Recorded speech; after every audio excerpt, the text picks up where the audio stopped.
Ce jour-là, un train chargé de ferraille et de minerais traverse la frontière entre le Luxembourg et la France. Un coup d'envoi historique et économique est donné. Près de 3 mois plus tard, le 1er mai, l'ouverture du marché commun de l'acier est célébrée à Belleval, au Luxembourg, par la coulée d'un lingot européen symbolique. Comment en est-on arrivé là?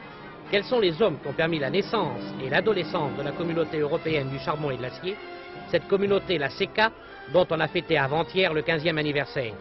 M. Jean Monnet, qui fut le premier président de la CECA, nous précise maintenant les raisons pour lesquelles il suggéra à M. Robert Schuman, ministre des Affaires étrangères, l'idée d'un pool charbon-acier. Soulignons que Jean Monnet a bien voulu rendre public pour la première fois des extraits du mémorandum qu'il avait adressé en avril 1950 au ministre des Affaires étrangères. En 1950, j'étais commissaire au plan de modernisation. N'oubliez pas qu'à cette époque, le coup de Prague, le blocus de Berlin, la guerre froide étaient à nos portes.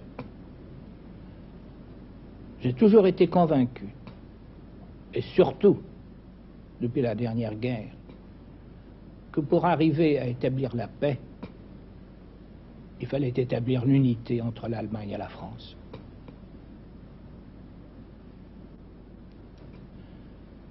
Cette unité était difficile. Comment le faire? M. Schuman, à ce moment-là, et beaucoup d'autres, étaient préoccupés de la question, de savoir quel était l'avenir de l'Allemagne. Il devait y avoir au mois de mai, à Londres, une réunion entre les Alliés pour décider de l'avenir de l'Allemagne. Est-ce que nous allions revenir, ce que je considère comme les erreurs de 1918, ou est-ce que nous allions établir les relations sur une base d'égalité? C'est alors que j'ai proposé à M. Schuman l'organisation d'une union entre la France et l'Allemagne, ce qui est devenu une Union européenne, et ce qui a été la base de la communauté du charbon et de l'acier. À M. Schuman revient le mérite de l'avoir fait accepter par le gouvernement français et de l'avoir proposé au nom du gouvernement français à l'Allemagne et aux autres pays d'Europe. Mais pour être plus complet dans mes réponses, M. Bourreau, je crois que je ne peux pas faire mieux que de vous lire certains passages du mémorandum que, à cette époque, j'ai remis à M. Schuman pour lui proposer ce qui est devenu depuis la communauté du charbon et de l'acier. Si vous voulez bien, je vais vous lire le texte même de certains des passages du mémorandum que j'ai remis à M. Schuman. Il faut changer l'esprit des hommes. Les paroles ne suffisent pas. Seule une action immédiate portant sur un point essentiel peut changer l'état statique actuel. Il faut une action profonde, réelle, immédiate et dramatique qui change les choses et fasse entrer dans la réalité les espoirs auxquels les peuples sont sur le point de ne plus croire. Il faut donc abandonner les formes passées et entrer dans une voie de transformation, à la fois par la création de conditions économiques de base commune et par l'instauration d'autorités nouvelles acceptées par les souverainetés nationales. Si la France prend l'initiative qui éliminera la crainte, elle fera renaître l'espoir dans l'avenir, rendra possible la création d'une force de paix et aura libéré l'Europe. C'est ainsi qu'avec le plan Schuman est née l'Europe. La parole est maintenant à M. Bourbon-Bussé, directeur adjoint du cabinet de M. Schuman. Nous étions en effet dans une situation difficile. Les Anglais et les Américains étaient très soucieux, il faut bien le dire, de relever l'Allemagne. Au contraire, en France, notre souci était, à cause des souvenirs de la guerre, que les choses se passent graduellement et moyennant certaines garanties. De plus, Robert Schuman avait fait en janvier un voyage en Allemagne où je l'ai accompagné et qui a été gâté par une campagne de presse déchaînée par les nationalistes sarrois. Ce qui fait que ce voyage, dont le chancelier Adenauer et Robert Schuman escomptaient beaucoup, n'avait pas été réussi. Ayant donc ce mémorandum en main, il y a eu toutes sortes de discussions, il y a eu la rédaction d'un document, et au matin du 9 mai, Robert Schuman est parti pour le Conseil des ministres. Pourquoi le 9 mai? C'est que la conférence de Londres avec les Anglais et les Américains se réunissait peu de temps après. Le Conseil des ministres approuve le document et à 3 heures de l'après-midi, Robert Schuman fait son entrée au Salon de l'Horloge face à 300 ou 400 journalistes français et étrangers qui ne se doutaient absolument pas de quel serait l'objet de la communication. En se faisant depuis plus de 20 ans le champion d'une Europe unie, la France a toujours eu pour objet essentiel de servir la paix. L'Europe n'a pas été faite, nous avons eu la guerre. L'Europe ne se fera pas d'un coup, ni dans une construction d'ensemble.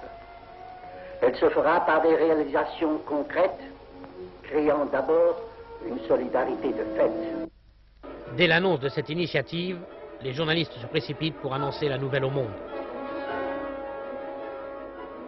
L'Allemagne, l'Italie les premières, puis la Belgique, le Luxembourg et les Pays-Bas réagissent très favorablement à cette proposition. Plusieurs mois sont nécessaires pour élaborer tous les articles de ce traité, signé le 18 avril 1951.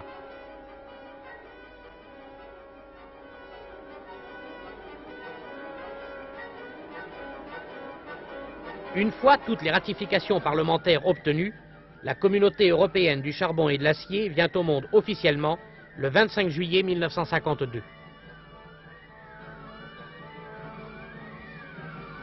Le 10 août 1952, la haute autorité entre en fonction à Luxembourg et quelques jours plus tard, le Royaume-Uni fait connaître son intention d'établir avec elle une délégation permanente.